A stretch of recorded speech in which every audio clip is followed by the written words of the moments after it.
नमस्कार। आज बात करते हैं भारत के सबसे बड़े टैक्स सुधार जीएसटी की। ये कहानी सिर्फ आंकड़ों की नहीं है, ये एक बड़े वादे और एक जमीनी हकीकत के बीच की कहानी है। मतलब कहानी एक टैक्स की और दो अलग अलग भारत की। तो चलिए सबसे पहले इसी बड़े सवाल से शुरू करते हैं। क्या वाकई एक ही चाबी से भारत जैसे इतने बड़े और अलग अलग तरह के राज्यों वाले देश के हर ताले को खोला जा सकता है? क्या एक टैक्स सबके लिए एक जैसा काम कर सकता है?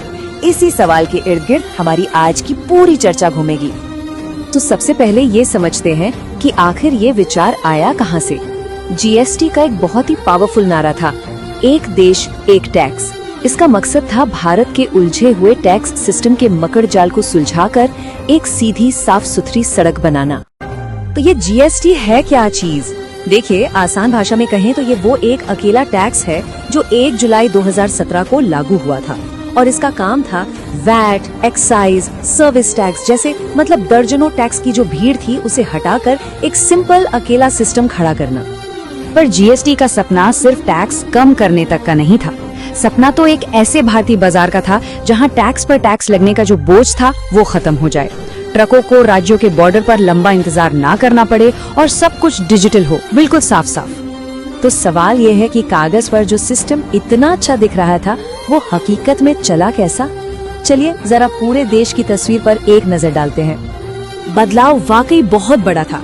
जीएसटी से पहले की दुनिया मतलब बहुत सारे टैक्स, हर राज्य के अपने अलग नियम और बस उलझन ही उलझन। जीएसटी के बाद की दुनिया का वादा था एक टैक्स, इनपुट क्रेडिट का फायदा और पूरे देश में बिजनेस के लिए एक खुला रास्ता। तो पूरे देश का रिपोर्ट कार्ड कैसा रहा? कह सकते हैं मिला जुला। एक तरफ बिजनेस करना आसान हुआ, टैक्स चोरी पर कुछ लगाम लगी और सरकार की कमाई भी बढ़ी। लेकिन दूसरी तरफ ये जो अलग अलग टैक्स स्लैब की पहेली थी और छोटे कारोबारियों पर डिजिटल होने का बोझ, ये सब बड़ी चुनौतियां बनकर सामने आई। अब इस बड़ी नेशनल पिक्चर से जूम इन करते हैं और एक खास कहानी पर फोकस करते हैं। एक ऐसी कहानी जो हमें सीधा पहाड़ों की ओर ले जाती है, हिमाचल प्रदेश। क्योंकि एक देश एक टैक्स की ये कहानी, जैसा कि अक्सर होता है, हर किसी के लिए एक जैसी नहीं थी। हिमाचल जैसे पहाड़ी राज्य के लिए इसके मायने और इसके नतीजे कहीं ज्यादा उलझे हुए थे। तो आइए अब हिमाचल के लिए जीएसटी का पूरा हिसाब किताब खोलते हैं। फायदे और नुकसान का वो तराजू देखते हैं जिसमें असली कहानी छिपी हुई है। पहली नजर में देखें तो ये एक शानदार सफलता लगती है ना? अप्रैल 2023 में हिमाचल का जीएसटी कलेक्शन 19% बढ़कर 593 करोड़ रुपए हो गया। वाह, सुनने में तो लगता है कि सब कुछ बहुत बढ़िया है, लेकिन जरा रुकिए, क्या ये पूरी तस्वीर है? और अब देखिए कहानी का वो पहलू जो सच में चौंका देता है। जीएसटी से पहले हिमाचल को वैट और एक्साइज से करीब 4000 करोड़ रुपए मिलते थे और जीएसटी के बाद सिर्फ 150 करोड़।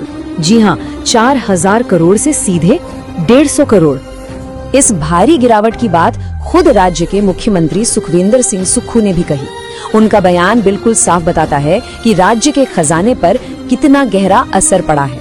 इसकी सबसे बड़ी वजह, हिमाचल एक उत्पादक राज्य है, यानी चीजें बनाता ज्यादा है, खरीदता कम है। चलिए अब इन बड़े बड़े आंकड़ों से परे हटकर उन लोगों की आवाज सुनते हैं जिनकी जिंदगी और रोजी रोटी इन फैसलों से सीधे तौर पर जुड़ी है। सुनते हैं पहाड़ों की आवाज। सेब किसानों के लिए एक अच्छी खबर आई थी। सेब पैक करने वाले कार्टन पर लगने वाला जीएसटी 18% से घटाकर 12% कर दिया गया। मतलब एक छोटी सी राहत दी गई। लेकिन कहानी यहाँ भी इतनी सीधी नहीं थी। ऐसा लगा जैसे एक हाथ से राहत मिली तो दूसरे हाथ से बोझ और बढ़ गया। खाद, कीटनाशक और दूसरे पैकेजिंग के सामान पर जीएसटी बढ़ गया। नतीजा ये हुआ कि किसानों की कुल लागत घटने के बजाय और बढ़ गई। किसान नेता हरीश चौहान इसे बिल्कुल साफ शब्दों में समझाते हैं। वो कहते हैं कि कार्टन पर 5-6 रुपए की बचत तो हुई, लेकिन बाकी बढ़ी हुई लागत के समंदर में ये एक बूंद जैसी है। मतलब जो राहत मिली वो नाकाफी थी। और सेब उत्पादक संजीव ठाकुर की बात इस मुश्किल को और भी गहरा कर देती है। जरा सोचिए, हर साल मजदूरी और ढुलाई का खर्चा बढ़ता जा रहा है, लेकिन सेब की कीमत और मुनाफा दोनों घट रहे हैं। ये एक ऐसा चक्रव्यूह है जिससे निकलना मुश्किल हो रहा है। तो हिमाचल की ये कहानी सिर्फ एक राज्य की कहानी नहीं रह जाती, ये पूरे देश के लिए और हर नीति बनाने वाले के लिए एक बहुत बड़ा सबक है। तो सबसे बड़ा सबक क्या है?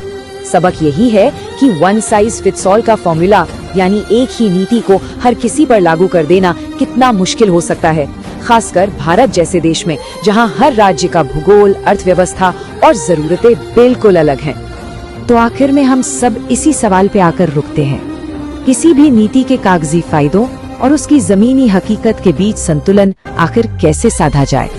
ये वो सवाल है जिसका जवाब ढूंढना हम सब के लिए बहुत जरूरी है।